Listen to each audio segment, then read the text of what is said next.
Hello, welcome back to my vlog, Mary Cocinera. Today we're baking something delicious and chocolatey na perfect sa mga chocolate lovers out there. Ito ay isang quick bread, kaya basic na basic sa inyo to. Gagawa tayo ngayon ng chocolate muffins. Actually, nakapag-share na po ako dito ng chocolate muffins nung bago pa lang ako nagsisimulang mag-vlog. Ang kaso, yung background music ko, na-copyright ni YouTube. Kaya ngayon, dinilit ko. Kasi hindi ko na rin makita yung iba pang video clips. So, ngayon, eto, tas lalagyan ko naman ng twist at ipapaliwanag ko ang technique na gagamitin natin kung paano magkaroon ng hydration, better rising, flavor development, para maging even yung distribution ng ating add-ins at para makontrol ang spread at magkaroon ng round top. So, mabilis lang po ito. Hindi naman karamihan yung mga ingredients na gagamitin natin. Pero pwede nyo ring pag-eksperimentuhan kung saan kayo masaya. Kaya naman ngayon, simulan na po natin. Okay, unahin po natin mag-sift ng ating dry ingredients. All-purpose flour, 210 grams po ito.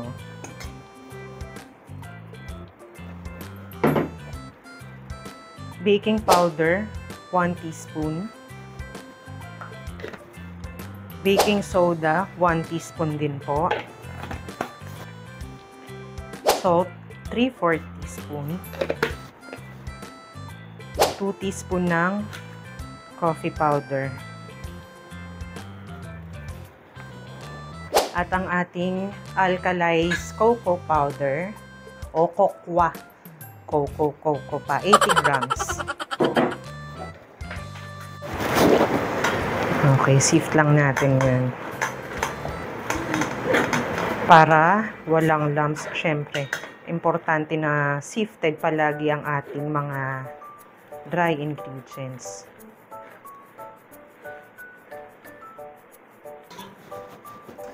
Whisk. Ay, teka.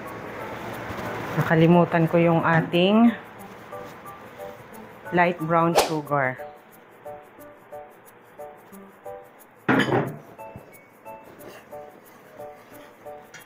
Okay, set aside. Ngayon naman po ang mga liquid ingredients natin.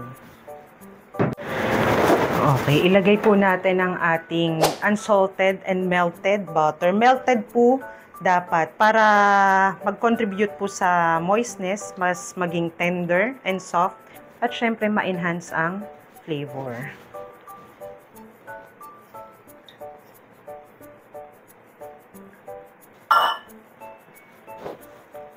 Ilagay na rin natin ang ating fresh milk, room temperature or warm, pwede po.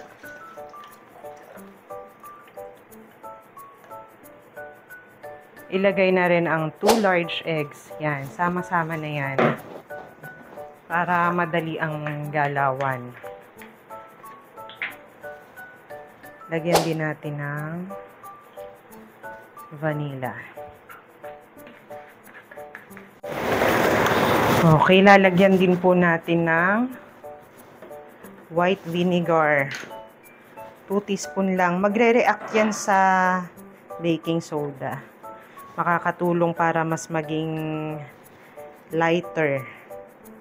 Mas maganda ang alsa at ma-improve ang structure. Para ma-retain din ang moisture, makakatulong din yan. 2 teaspoon lang.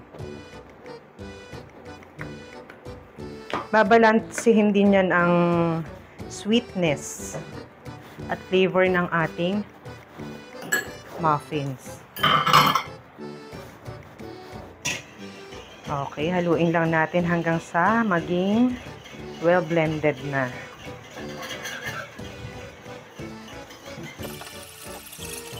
Okay. Itaktak lang natin yung ating dry ingredients.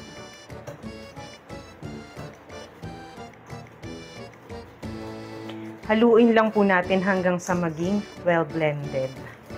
Huwag tayong overmix. And then, lalagyan ko rin ng mashed bananas. 2 large. Ripe, syempre. This is optional po.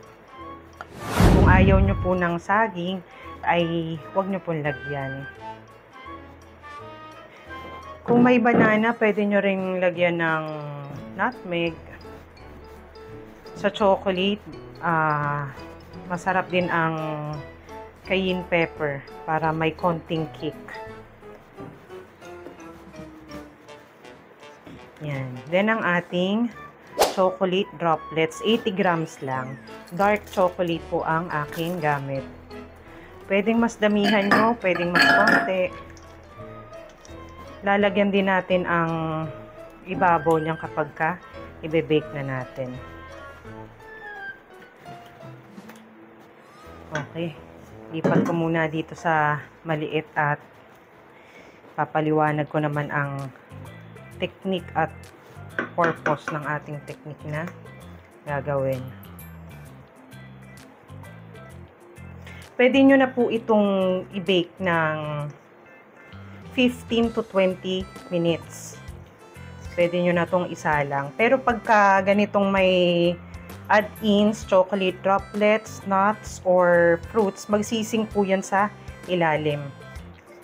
Kaya mas maganda kung wag tayo magmadali, gamitan natin ang napakasimpleng technique at marami ring benefits ang makukuha natin doon.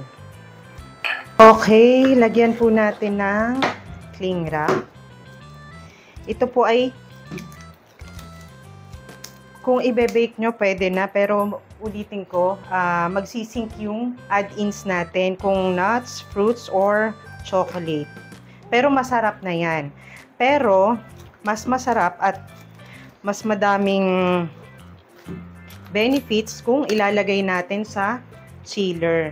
Yung paglalagay sa chiller ng butter ng ating muffins, yan po ay isang technique, chilling the butter or resting the butter. Isa yung technique, magkakaroon niya ng hydration.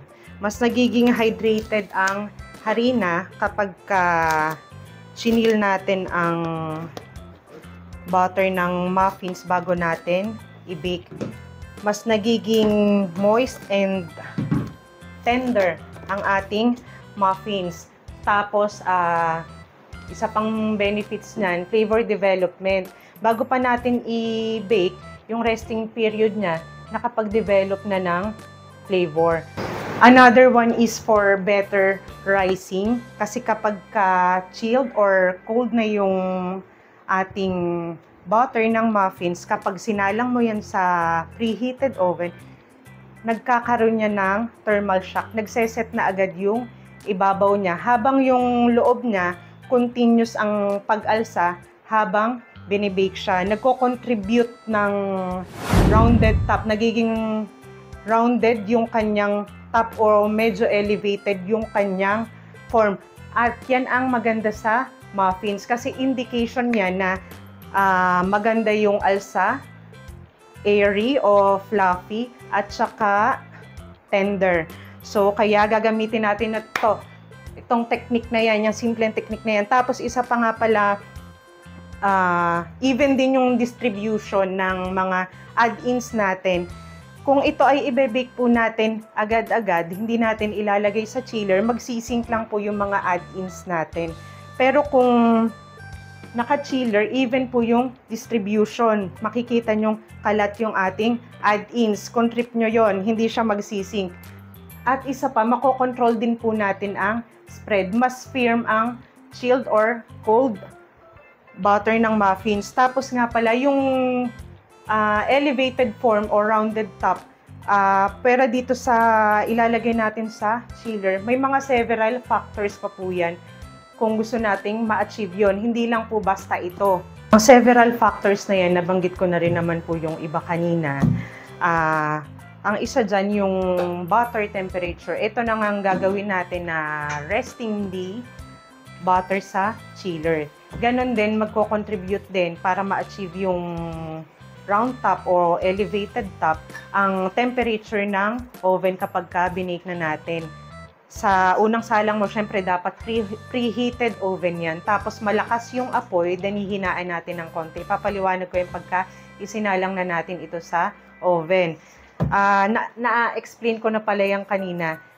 Magseset na agad yung ating muffins habang yung loob niyan, continuous ang pag-alsa habang binebake siya. Ano pa bang several factor nito? Yung paglalagay natin ng filling sa muffin cups or mga cupcake liner, typically 2/3 to 3/4 full lang po. Huwag nyong pupunuin. Okay na po yun. 2/3 to 3/4 full without spilling over. Kasi tandaan po natin, yan po ay aalsa pa. Ayun lang para ma-achieve natin yung ganong form. So, ilalagay ko na po ito sa chiller. Ang minimum po ay 1 hour. Sufficient na po yan para ma-achieve ang hydration at flavor development. Pero ako, mas gusto ko yung optimal, which is 12 hours para mas mag-meld ang flavor at mas maging hydrated. Ang max po niyan ay 24 hours. Pero kapag ka nasobrahan naman po sa 24 hours, may mga downsides na po yan. Mawawala ang effectiveness o malilesen ang effectiveness ng ating mga leavening agents, ang ating tapos ma-overhydrated at saka bacterial growth. Kaya doon lang tayo sa 12 up to 24 hours. Wag na po nating palampasin, kung hindi baka masayang lang. So ilalagay ko na po ngayon sa chiller. Okay, eto na ang ating butter. See you tomorrow. Okay, ito na po ang ating butter. Yan. Itong version po natin, yan po ay moist. Kaya hindi siya magiging firm. Ito ay kahit ilang araw na, hindi pa rin siya dry. Ayan. Merong mga recipe na pagka chiniller mo, mas firm sila. Okay, magpipreheat na po ako ng oven. Ang gamit ko po ay old school. So, gagawin ko lang siyang 380 degrees Fahrenheit. Kung teki po o high-tech po ang inyong oven, 400 degrees Fahrenheit po. Kailangan preheated po ang oven natin bago natin isalang at least 30 minutes. Lahat po actually ng binibake natin kailangan. Preheated po ang oven. Ilalagay ko ang ating butter dito sa muffin liner habang nagpipreheat ako ng oven. Then ang gamit ko pong pan ay muffin tin. Pwede po kayong gumamit ng cupcake pan at saka cupcake liner. Depende po sa inyo. Yung sa akin po ay muffin tin para makasigurado ako na hindi mag-spill.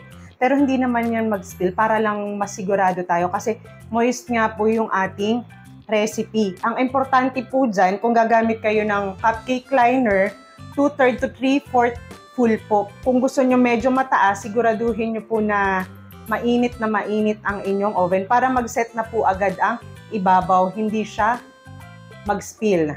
Okay. Eto, malabo namang mag-spill kasi ang gamit ko nga ay muffin liner. Pero kasi baka may gumamit ng cupcake liner tapos hindi pa mainit yung oven, kakayat po yan sa mga gilid-gilid. Okay, eto na po. Makakagawa tayo ng 10 pieces. Matataas na po to. Hindi ko siya isinagad dyan kasi itong ating version nga po ay moist. Okay. Para sigurado tayong rounded yung kanyang top. Kasi kapag sinagad natin dito, pag malakas yung apoy, medyo magiging pagilid. Pagilid masyado yung umbok niya. Okay, lalagyan ko na po ng chocolate chips sa ibabaw para mas bongga.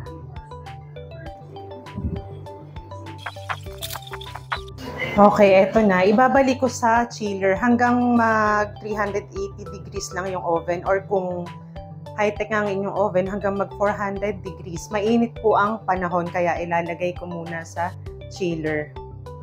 Eto sa chiller habang naghihintay uminit ang ating oven. Okay, ito na po. Isasalang ko na sa aking old-fashioned na oven. Baka may gustong mag-donate dyan. Tumatanggap ako ng donasyon. 15 to 20 minutes or gamitan nyo po ng toothpick or cake tester para malaman nyo kung talagang okay na ang ating muffin. So, balikan po natin. Huwag nyo nga po pala kalimutang mag-subscribe at mag-hit na po kayo ng bell button para updated po kayo sa mga ipopost ko pang recipe, videos, pati mga techniques at kung ano-ano pa. Okay, balikan natin. Ngayon, nag-set na po yung ibabaw ng ating muffins. I-reduce ko naman po ang temperature para maluto po ng maayos yung loob at hindi naman po ma-dry o matusta yung ibabaw ng ating muffins. Ito po ay 380. Bababaan ko po ng 350 degrees Fahrenheit.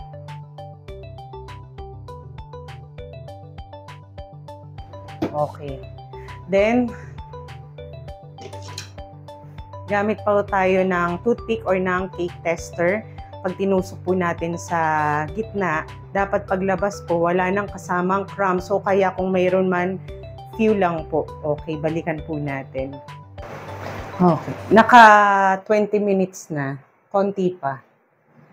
Kasi mas malaki po ito, kaya nag-extend ako. Malapit na. Ang ganda ng ibabaw at may crack. Yan. At elevated ang ating top. Okay, makikita nyo po, syempre. Mag-subscribe na po kayo. Agnes Pawis na ako dito. Mag-subscribe na po kayo at mag-hit na po kayo ng bell button.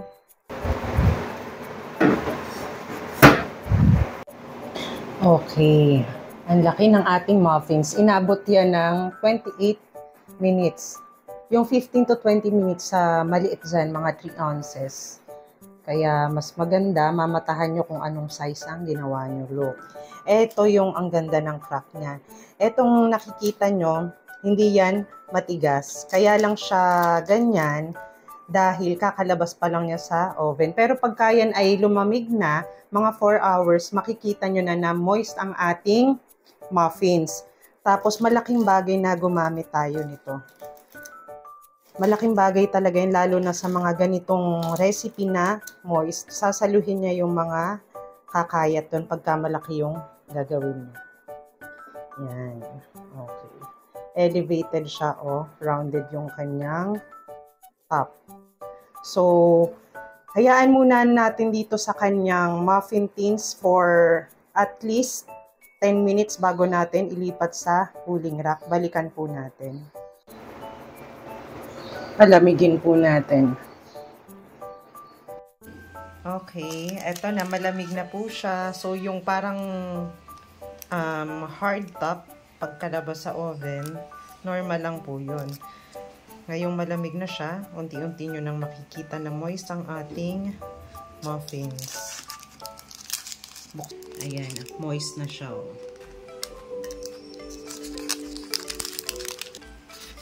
May mga nag-sink pa rin na chocolate chips sa ilalim. Pero hindi naman lahat. Kasi moist nga ito.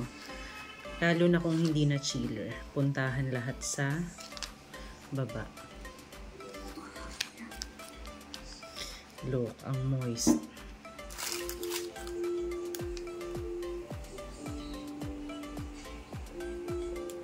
Ito ang aking anak. Taga-tikim ko po palagi yan. Madalas.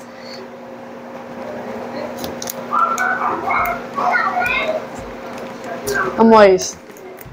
Abangon tsaka masarap. Ha? Baka binubola mo ko na.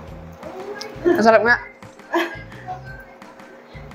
Sabihin mo na, thank you for watching. Thank you for watching. Thank you for watching po.